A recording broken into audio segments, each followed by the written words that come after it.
If we look at the projections, he could win 400 seats in Parliament. It would be an incredible landslide. Assuming he does that, what is day one on his agenda? Well, it would be a stunning victory for Macron. We know that he only started his party last year and his march to the Elysée has been unstoppable. But he has hard work ahead of him, and primary on his agenda is going to be a bunch of domestic reforms. Let's not forget that France economically is struggling. They still have very high unemployment, and the first challenge is going to be domestic labour market reform. Going by the history of presidents trying to reform the labour market in France, we know that's going to be a challenge.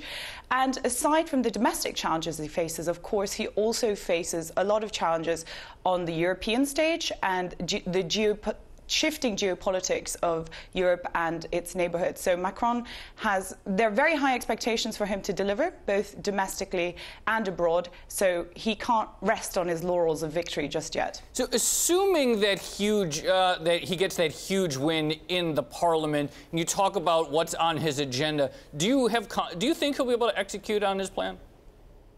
Well, I think that he has no choice. He came in on a platform of change.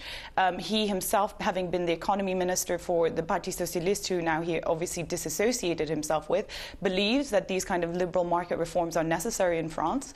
And this has obviously been an area where other presidents have tried to reform and failed.